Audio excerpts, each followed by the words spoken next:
se retrouve aujourd'hui pour une vidéo FAQ, foire aux questions, la base étant vos préjugés sur moi. J'ai décidé de prendre des risques, je vous ai demandé sur Instagram de me dire quels sont vos préjugés sur moi.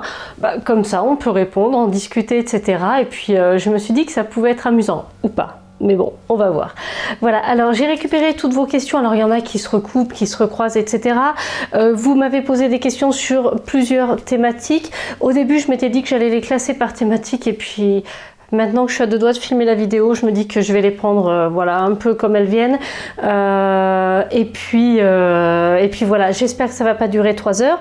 Enfin, je vais faire en sorte que ça dure pas 3 heures.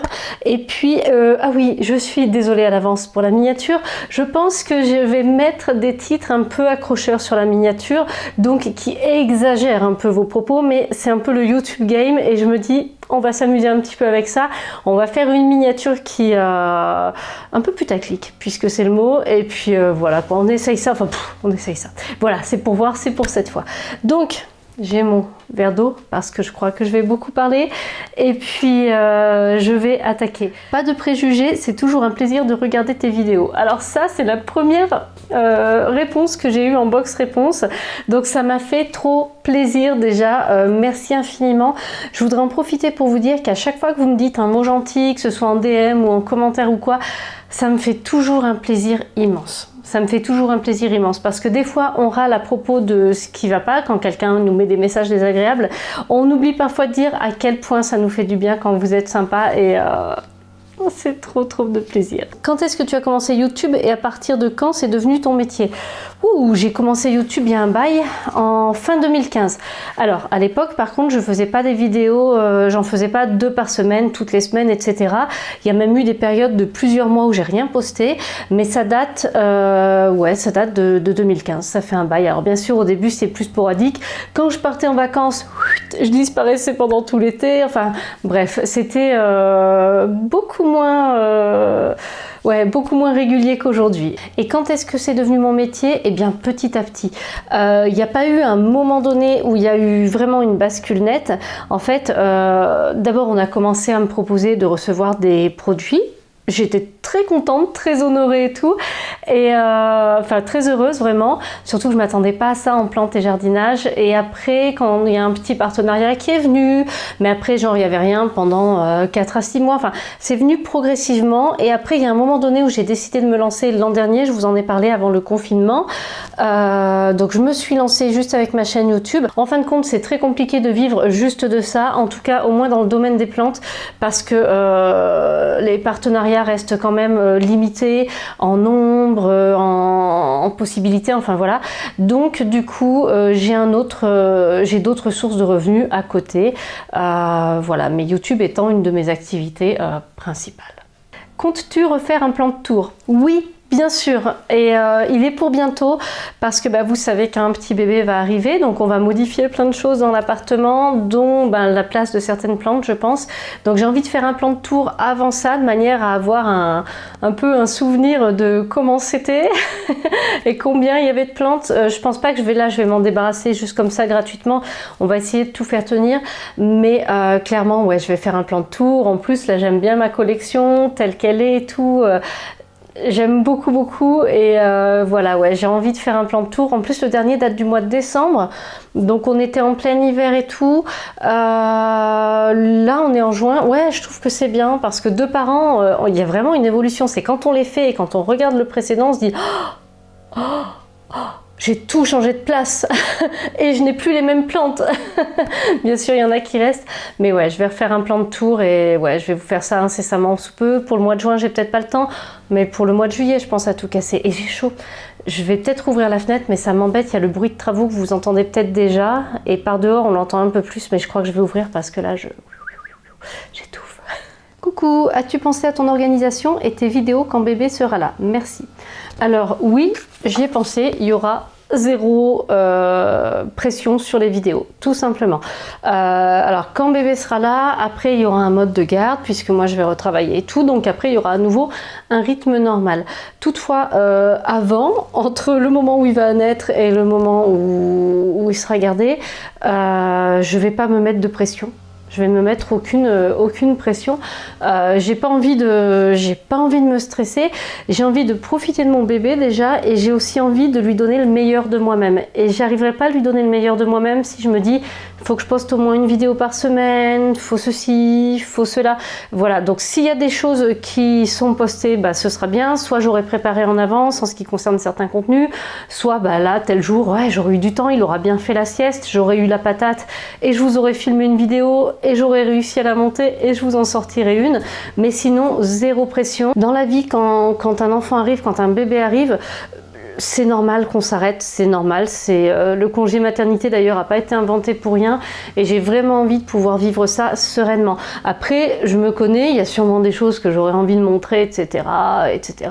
Donc si j'arrive à faire une vidéo par-ci, une vidéo par-là pour me faire plaisir, bah je serais contente de la poster, mais sinon aucune pression au niveau des vidéos. Il n'est pas question non plus pour moi de travailler vachement plus à l'avance pour me dire vas-y je leur prépare des vidéos. Je suis enceinte, je vais pas en faire encore plus que d'habitude pour que vous ayez des vidéos, etc. Voilà, donc ce sera peut-être l'occasion pour moi d'explorer d'autres types de vidéos, peut-être sur ma chaîne Lifestyle, des vidéos qui demandent moins de préparation, etc., etc. Ouais, ce sera peut-être le moment d'essayer ça. Sur Instagram, par contre, je pense j'arriverai à garder une présence relative si j'en ai l'envie, si j'en ressens l'envie, parce qu'il y a des périodes, là cette année en janvier, j'avais pas du tout envie d'être sur Instagram, même fin décembre déjà, et j'ai posté très peu de contenu, que ce soit en des posts ou bien que ce soit des stories, et d'ailleurs ça m'a fait du bien parce que quand je suis revenue, j'étais plus énergique sur Instagram, j'avais repris l'envie, j'avais envie de faire des choses et tout, donc j'aurais forcément peut-être plus facilement une présence sur Instagram puisque tu prépares moins tes contenus de manière générale. Voilà, ceci dit, ce que j'aime beaucoup faire, j'adore faire des vidéos YouTube, donc si j'arrive à en faire à un moment donné, je serai contente, mais il n'est pas question du tout de me mettre de la pression là-dessus, donc allez, avec ta est, on verra ce qui se passera et ce que je posterai ou pas. Voilà, tout simplement. Voilà comment je vais m'organiser. Je vais tout faire pour que mon bébé soit surtout bien accueilli, qu'il ait le meilleur de moi-même et qu'il démarre dans la vie avec une maman qui est là, sereine. Comment tu te sens quand tu tues une plante? Non, quand je tue une plante, je culpabilise à chaque fois. Voilà, même si clairement j'ai tout fait, c'est culpabilisant. Je vous avoue un truc. Allez, je vous avoue un truc. Quand j'ai eu ma première Aglaonema pictum tricolore, qui est arrivée au mois de décembre, je l'ai eue pendant 3 semaines. Et elle est morte du jour au lendemain. Du jour au lendemain. Et ce matin-là, je partais bosser, je prenais les transports en commun et tout, et ben j'ai chialé dans le tram et dans le métro. J'ai chialé dans le tram et le métro, quoi. J'étais vraiment... mais vous imaginez même pas dans quel état. Alors aussi parce qu'elle était venue de loin et que je me disais mais c'est tellement dommage qu'elle ait fait tout ça et qu'elle soit arrivée là et qu'elle soit morte et tout. Et je culpabilisais énormément, je me sentais mal. Voilà, c'est pas chouette. Qu'est-ce qui s'est passé avec la boutique All My Plants? Tu as abandonné le projet? Alors, All My Plants, c'est mon bébé. C'est mon 3e bébé du coup, et quand j'ai eu l'idée du shop l'an dernier, en même temps j'avais ce projet d'avoir un 2e enfant. Je vous en avais parlé d'ailleurs dans une autre vidéo FAQ, puisque c'est dans les vidéos FAQ qu'on se confie, voilà. Et j'ai lancé quand même le shop parce qu'à 40 ans j'étais pas sûre du tout d'avoir un 2e enfant. Voilà, tout simplement. Et du coup je me suis dit je lance mon shop et advienne que pourra, on verra bien. Et j'étais hyper heureuse, on a passé l'été à s'en occuper et tout du shop. Et en fait, je suis tombée enceinte en fin d'année. J'ai fait quand même un réassort en janvier. Ouais, en janvier. Et en fait, je peux pas faire autant de manutention. Je peux pas faire toute cette manutention. Dès le début de la grossesse, j'ai eu beaucoup de fatigue, sûrement parce que j'ai déjà un 1er enfant, parce que je travaille beaucoup et parce que à mon âge, on encaisse sûrement moins bien une grossesse que quand on est enceinte plus tôt. Mais voilà, donc j'ai pas pu continuer. Donc pour l'instant, mon shop est en stand-by. Il est toujours visible sur internet. Mais effectivement, c'est un stand-by parce que je ne peux pas faire toute cette manutention, tout ce travail supplémentaire. C'est beaucoup trop risqué et d'autant plus là au stade où j'en suis de ma grossesse. Là, c'est un coup à se provoquer des contractions, voire à devoir rester alité après pendant 2 semaines. Bref. Pour l'instant, c'est en sommeil, dans une petite bulle, et puis on va voir ce qui peut se passer. J'ai failli vous commander des plantes rares au printemps, mais j'ai eu trop peur de les perdre en route. Je sais que Diana, elle en a reçu dans un état incroyable, elles ont super mal vécu le trajet. Je me suis dit, oh, si j'investis, que les plantes arrivent à 3/4 mortes, que je peux pas les revendre et tout. Donc pour l'instant, statu quo, mais mon petit shop, je l'aime et j'ai envie de retravailler dessus par la suite.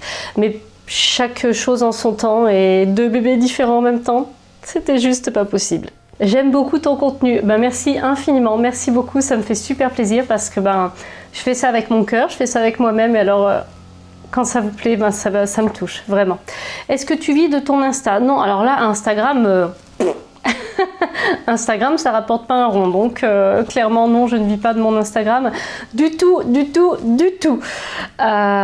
Fille ou garçon? Ah, le bébé, fille ou garçon? Alors justement, je vous l'avais dit sur ceux qui sont sur Instagram, je voulais vous faire un petit post où je vous dis un peu tous les trucs que j'ai. Vous savez, il y a des trucs, si tu le portes en avant, c'est un garçon, si tu le portes plus sur les hanches, c'est une fille et tout.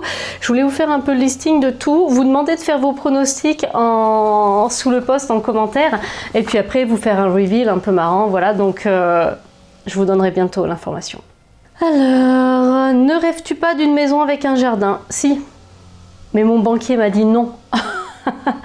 Les prix en Île-de-France sont exorbitants, ouais, exorbitants, et il y a un moment donné, que ce soit en loc ou à l'achat, je me vois pas mettre des sommes pareilles. Je préfère me dire, il faut d'abord que je me débrouille pour aller vivre ailleurs, mais il n'y a pas moyen. À un moment donné, stop, quoi. Stop, c'est pas possible. Il y a eu trop d'inflation. Moi, j'ai 41 ans, donc j'ai connu une époque où les tarifs étaient plus raisonnables. J'ai connu cette inflation incroyable qui a eu lieu. Non, quoi, non, c'est pas possible. Ouais, non. Se saigner à blanc pour avoir 4 murs et un jardin et pas pouvoir vivre à côté... Je rêve d'un jardin, ouais, mais ça va falloir que ça aille avec une nouvelle vie. Je n'ai pas de questions, lol, juste reste toi-même, merci. Ah si, quelle expo ton balcon? Mon balcon est orienté sud-est et plus est que sud. Voilà, cette partie-là c'est est-est-sud et la partie où la chambre de Loulou donne c'est plutôt sud-sud-est. Voilà. Et ben oui, ils n'ont pas placé mon bâtiment là face aux 4 points cardinaux, là ils l'ont un peu pivoté. Alors là, je vois 2 questions qui sont quasiment posées en même temps. Alors il y en a une, tu as l'air d'être toujours de bonne humeur et positive, et l'autre, es-tu heureuse? Tu rayonnes à l'écran, tu es comme cela dans la vie de tous les jours. Alors cette question, elle est facile et difficile à répondre parce que, alors, je suis pas toujours dans la vie de tous les jours en permanence, mais en fait, j'essaye d'être...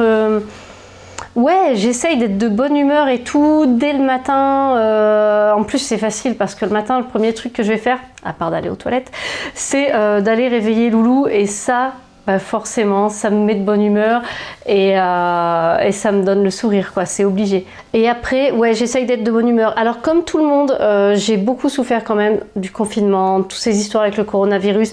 Ça a été très angoissant pour mon mari et moi, qui sommes tous les deux indépendants. Pas de maintien de salaire, pas de trucs comme ça et tout. Donc, beaucoup quand même de peur, de stress. Des situations professionnelles bloquées, des projets bloqués. Donc ça a été dur. Et puis, je vis aussi une des décennies, la décennie la plus dure de ma vie, et j'espère que ça va s'arrêter hein, quand même. Voilà, mais du coup, ça m'a appris, en fait, dans les difficultés, tu peux t'effondrer à un moment donné, de toute façon, tu as le droit, allez, vas-y, tu t'assois et tu pleures, mais après, eh ben, tu t'aperçois que tu es toujours vivant, que voilà, les choses sont toujours là, et tu te dis, bon, eh ben, écoute, tôt ou tard, je vais m'en sortir, et en attendant, tu te mets un sourire sur la tronche et crois-moi, ça aide. Et tu revois certaines choses différemment, tu décides de prendre certaines choses différemment, de vivre certaines choses différemment. Et ouais, donc du coup, je tâche d'être... ouais, voilà, après, je suis pas... et quand je croise un voisin, je suis pas non plus là, wouh, bonjour et tout, mais on se dit bonjour normalement, on parle normalement, ça dépend à qui je m'adresse aussi. J'ai comme tout le monde des jours sans, et les jours sans par contre, je viens pas sur les réseaux sociaux en général, parce que je suis pas là pour vous imposer ma tristesse ou ma mauvaise humeur ou mon... Enfin non, ça c'est des mots un peu exagérés, mais j'ai pas envie de... Si vraiment je le sens pas, j'ai pas envie d'être là et puis que vous sentiez que je suis pas vraiment là, que ça vous... Voilà, on est là, moi je suis là pour partager du positif. Alors il y a du négatif des fois quand les plantes vont mal et tout, mais ce que je veux dire c'est qu'en tout cas au niveau de mon humeur, de tout ça, déjà je ne viens que quand c'est super positif. Parce que comme tout le monde, je vous rassure, j'ai des journées à 2 balles au niveau du moral. J'ai récemment perdu mon père, il y a eu des jours où c'était pas ça, pof. Sans être les grandes crises de larmes, mais franchement c'était pas ça. J'avais pas la niaque, j'avais pas la joie, j'avais pas... on laisse passer quoi. Et il y a un truc qui m'a fait beaucoup de bien, c'est de regarder des... C'est bête, hein, mais c'est de regarder des réels sur Instagram. Il y a plein de trucs super drôles et tout. Et d'ailleurs, je commence à vous faire des trucs marrants parce que tout ça, ça m'inspire. Et ça m'a... Ouais, c'est léger et tout. Et ça m'aide à me... Ça m'aide à m'alléger quand c'est pas léger. Voilà, tout simplement. Tu as de nombreux jolis tatouages. Oui, j'en ai tout plein. J'en ai tout plein et j'adore ça. J'ai commencé quand j'avais 20 ans, tout rond. Et là, ça fait très longtemps que j'en ai pas fait. J'en ai pas fait depuis 2015. Depuis 2015, je crois bien. Et voilà, bon là j'ai une idée, mais on va attendre que bébé soit arrivé et tout, et qu'il y ait un peu de temps qui est passé. Voilà, donc puis j'ai eu envie de garder un peu de place pour en faire d'autres. J'ai compris que mon corps, il n'avait pas une superficie illimitée. Donc je me suis dit, garde de la place pour plus tard, et je suis bien contente parce qu'après on évolue et tout, et on peut avoir encore des envies, et si on n'a plus de place, c'est un peu dommage quand même. Tu as un petit côté autoritaire. Alors là, quand j'ai vu ce commentaire, ce message, je me suis dit, je me suis jamais perçue comme autoritaire et tout. Alors dans le boulot, des fois, tu es obligé de faire preuve d'autorité, bien sûr. Avec mon fils, j'ai bien intérêt à faire preuve d'autorité, mais c'est jamais ce qui est ressorti. Mes proches me disent que je suis stressée, je suis une fille stressée, ça c'est vrai. Mais autoritaire, non, c'est pas le truc qui est revenu, quoi. C'est pas le truc qui était revenu. Qui reviennent et tout. Alors peut-être que quand je fais des tutos, ça vous donne l'impression que je suis autoritaire parce que je dis peut-être dans la façon de parler, peut-être que ça vous donne cette impression, mais dans les tutos, j'essaie de bien expliquer, de bien poser les choses. Peut-être quand je remets les haters à leur place, peut-être que ouais, vous avez le sentiment qu'à ce moment-là, je suis autoritaire, mais quand les gens vous gavent à un moment donné, enfin moi, même dans la vraie vie, quand quelqu'un me gave, à un moment donné, je lui parle sur un ton effectivement qui... qui contient une bonne dose d'autorité, parce qu'il ne faut pas se laisser marcher sur les pieds. Mais sinon, naturellement, je trouve pas plus que ça. D'ailleurs, je suis même une personne plutôt... timide, réservée, des fois c'est dur pour moi d'aller parler aux gens, et alors faire preuve d'autorité, voilà. voilà. Donc du coup, je crois pas plus que ça. Je crois pas que c'est ce que les gens retiennent de moi. Tu es très gentille, merci beaucoup. Merci, j'espère que je le suis, ouais, j'espère que je suis gentille. En tout cas, je suis pas gratuitement méchante en général, mais ouais, merci, c'est gentil. Ton mari gagne bien sa vie car j'ai l'impression que tu ne travailles pas en dehors ou travailles à domicile. Alors la personne précise, et je vous avais dit de toute façon de poser des questions sans tabou, hein, donc faut pas s'offusquer. Elle me dit, c'est une question que je pose mais qui me met hyper mal à l'aise, donc aucune obligation de réponse. Alors déjà, j'ai longtemps travaillé en dehors, c'est-à-dire j'ai fait la chaîne, travaillé en dehors et pour plusieurs trucs, et aussi gérer le petit parce que dès qu'il est malade et tout, c'est moi.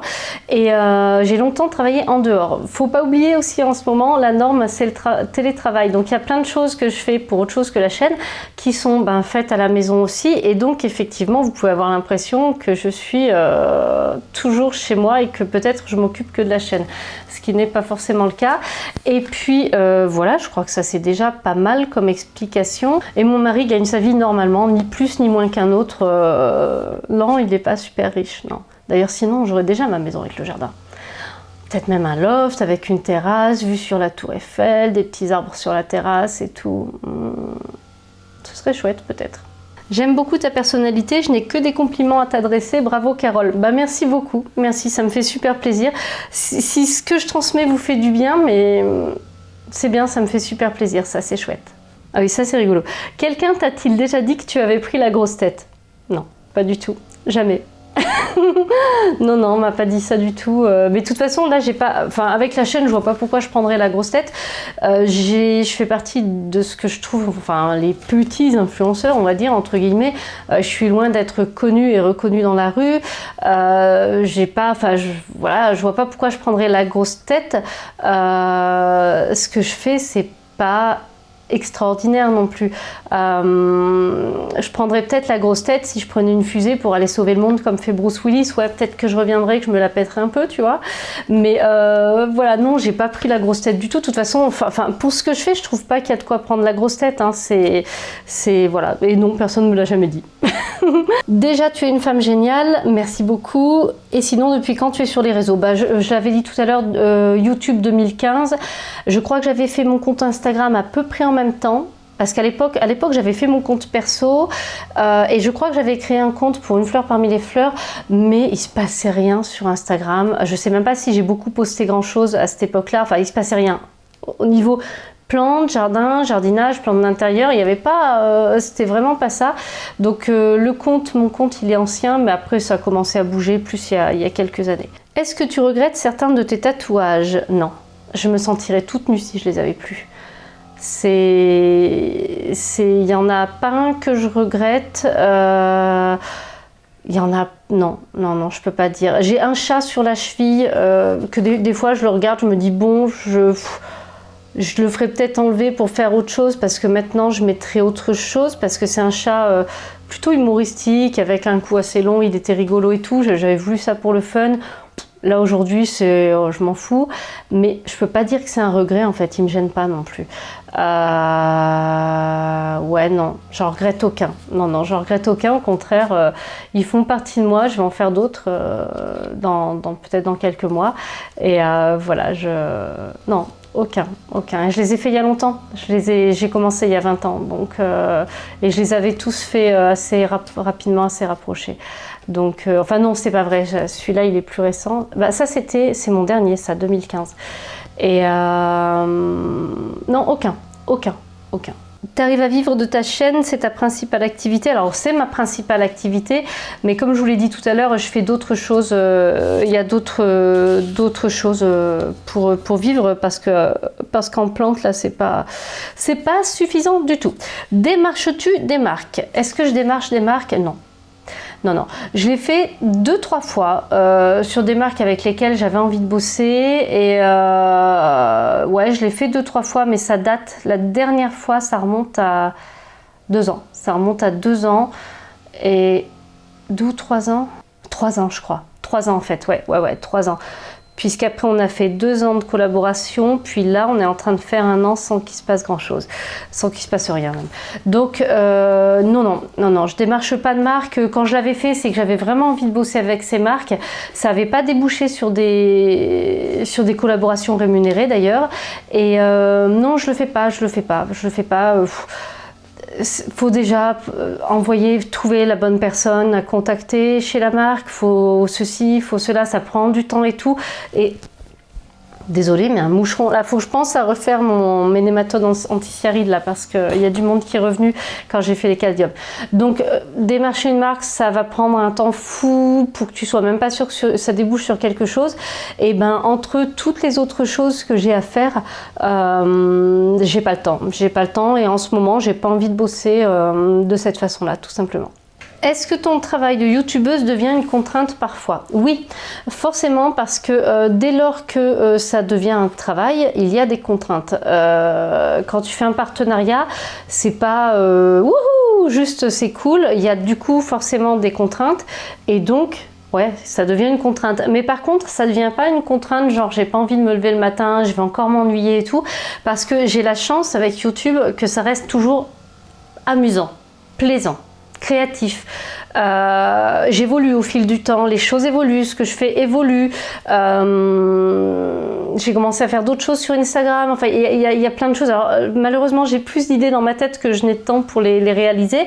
Mais donc ça devient, il y a des contraintes. Dès lors qu'il y a des partenariats rémunérés, il y a des contraintes. Effectivement, on a forcément des contraintes. Ne serait-ce, tenez, dès qu'on vit de YouTube, la première contrainte, c'est la comptabilité. C'est tout l'administratif à faire parce qu'il y a des papiers administratifs à faire pour être dans les règles, etc. Rien que pour percevoir des revenus YouTube. Donc, dès lors qu'on en est là, on a de la contrainte. Alors, au début, elle est légère et après, plus tu as de boulot, plus tu as de contraintes. Voilà. Mais le boulot ne devient pas une contrainte en lui-même dans le sens où il reste un plaisir. Pour moi, en tout cas, j'ai aussi le plaisir d'avoir beaucoup plus de liberté que quand j'étais salariée. Donc là pour moi c'est il y a toujours ce plaisir là. Par contre il y a la grosse contrainte d'être indépendant et de toujours t'as pas de congé payé, t'as pas ceci, t'as pas cela, et c'est à toi vraiment de tout articuler. Si tu vas voir tes congés, tes deux semaines par exemple où tu fais rien en août, où tu travailles pas, t'as intérêt à lisser ton revenu, etc. Donc ça te fait faire des calculs. Tu ne sais pas exactement ce que tu auras comme boulot l'année d'après, donc tu n'es pas sûr de ton revenu de l'année d'après, tu n'es pas sûr de ton avenir. Avec le coronavirus, c'est d'autant plus réel et flagrant, et donc ça aussi c'est une contrainte en soi, c'est-à-dire que voilà, mais c'est beaucoup moins une contrainte que l'époque où je me levais pour aller bosser pour une entreprise, ouais, parce que là j'ai trouvé une liberté, j'ai trouvé une possibilité de faire comme je veux, etc. Et ça me plaît. Donc il y a des contraintes, ouais, mais en réalité je préfère cette contrainte là à celle que j'avais avant, ouais. Est-ce que tout est prêt pour l'arrivée de bébé? Que te manque-t-il? Rien n'est prêt pour l'arrivée de bébé. Alors, bon, déjà, en fait, quand c'est le deuxième, déjà, tu as l'expérience du premier. Tu sais à peu près ce dont tu as besoin ou pas, et tu as gardé des trucs. Donc il y a des trucs que tu as déjà, ça t'angoisse moins. Après, c'est vrai que moi je m'y prends jamais trop en avance, voilà, là on commence à se secouer, mais il me manque la commode et le plan à langer, mais à l'heure qu'il est, j'ai trouvé une solution grâce à l'une d'entre vous sur Instagram, donc ça va avancer. Qu'est-ce qui va me manquer plutôt? J'ai toutes les fringues pour la naissance, ça c'est bon, donc s'il arrive après, c'est bon, on peut au moins l'habiller, on peut au moins le saper. Il va me manquer 2-3 trucs. Je voulais une veilleuse qui fait, vous savez, le bruit blanc et tout, parce que Loulou, ça l'avait beaucoup aidé les 2 premiers mois à s'endormir du bruit blanc. Mais par contre, on mettait ça sur l'iPad de mon mari. Alors, on mettait l'iPad le plus loin possible du lit. Enfin bref, là, je veux juste un truc. T'appuies sur un bouton, il y a le bruit blanc, le bébé s'endort, voilà. Il me manque un peu le matelas allongé, puisque celui de Loulou, le plastique des matelas allongés s'abîme facilement. Il va peut-être me manquer des housses pour le matelas allongé, 1 ou 2 biberons parce que je vais pas récupérer ce Loulou par contre. En termes de jouets, je ne vais rien acheter parce que j'ai gardé les jouets de Loulou de bébé, et en fait un bébé au début n'a pas besoin de jouets, c'est ses parents qui ont envie d'acheter des jouets, mais au tout début il y a besoin de pas grand chose vraiment, et j'ai gardé ce qui était bien, ce qui avait bien fonctionné et tout, donc ça voilà. La poussette on a gardé, j'ai plus mes trucs de portage et j'en veux pas parce que Loulou il a jamais supporté d'être là dedans, et moi le temps que je fasse mon nœud, le gamin il supportait plus d'être dedans, ouais. Et sans compter que bon, j'ai pas le dos super solide pour porter le bébé. J'ai le lit, mais il me faut un matelas, et ça c'est important. Et il y a autre chose que je voulais acheter en même temps que le matelas, mais je me rappelle plus quoi. Ceci dit, je vous rassure, j'ai fait une liste et elle est pas non plus super longue, voilà. J'espère que je vous ai pas trop saoulé avec ça. C'était le moment où j'ai tout lâché là du coup. Au début je te trouvais strict, puis je t'ai suivi sur Insta, clin d'œil, t'es génial, je t'adore. Oui, dans les vidéos YouTube je peux avoir l'air plus strict, notamment si vous tombez des fois sur des vidéos un peu plus anciennes. Alors les premières, j'avais un trac. Alors vous allez vous dire pourquoi elle avait le trac alors qu'elle était chez elle devant sa caméra, mais parce que l'idée de se dire je pose la vidéo sur YouTube et la terre entière peut la regarder, bah ça te fout les chocottes.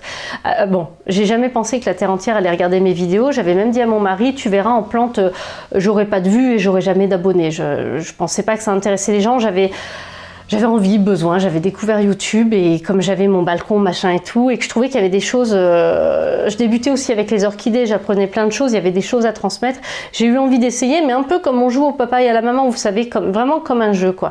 Et voilà, donc les premières aussi, j'étais vachement carrée parce que j'avais la trouille et j'osais pas me détendre et tout, et puis je pensais aussi que si j'étais plus naturelle, les gens s'en foutraient, parce que pour moi, tout ce qui allait intéresser les gens, c'était juste des tutos plantes. Et quand j'ai fait mes premiers hauls, qui remontent quand même à longtemps, c'était avant que j'emménage ici, quand je les postais, c'était totalement pour le plaisir, parce que pour moi, ça n'allait pas intéresser les gens du tout. Voilà.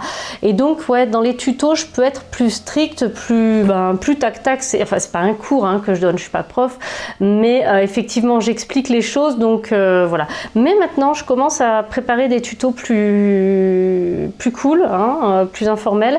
Et du coup, on va voir, on va essayer de faire les tutos différemment, de manière un peu plus fun, voilà quoi. Combien tu gagnes d'argent avec YouTube? Alors là, je suis désolée, mais en France, c'est un vrai problème de parler de ses revenus. Avant, j'étais une personne assez ouverte là-dessus. Vu le bazar que ça peut mettre, ne serait-ce que dans ta vie privée, quand tu parles de ce que tu gagnes avec les gens que tu connais. Donc, non, je ne répondrai pas à cette question. Je ne gagne pas des 100 et des 1000. Hein. J'ai déjà vu des gens mettre des commentaires quand la question se posait, mettre en commentaire, ouais, bah, faut compter tant en moyenne et tout.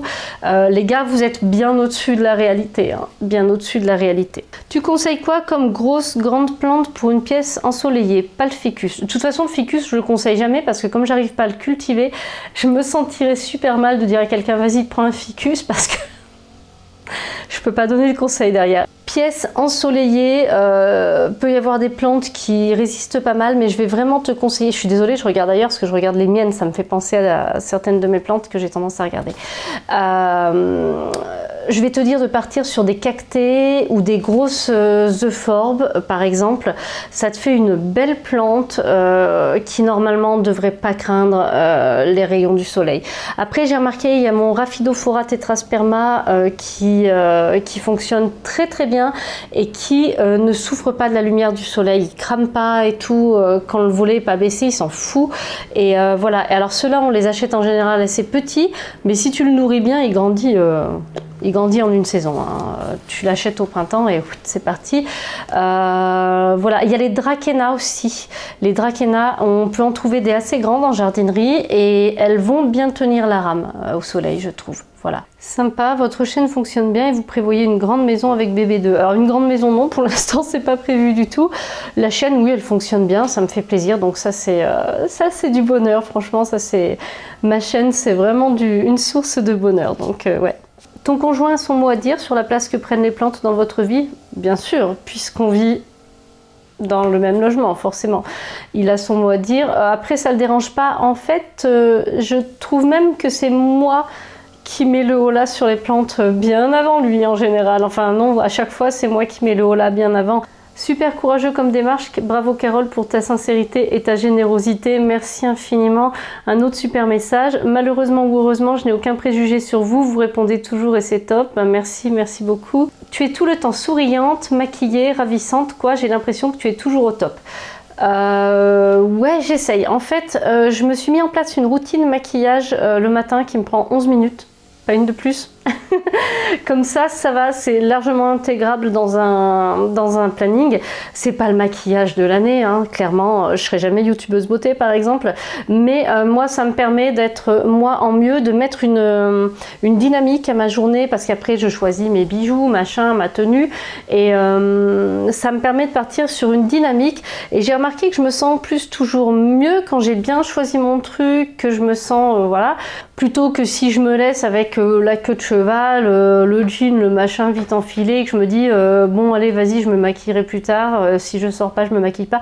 Non, j'aime bien faire ce petit travail là-dessus, surtout qu'il m'a fallu longtemps pour arriver à faire quelque chose que je trouve correct, avec entre-temps la peau qui vieillit, donc t'as plus la même peau qu'à 20 ans, donc c'est plus dur.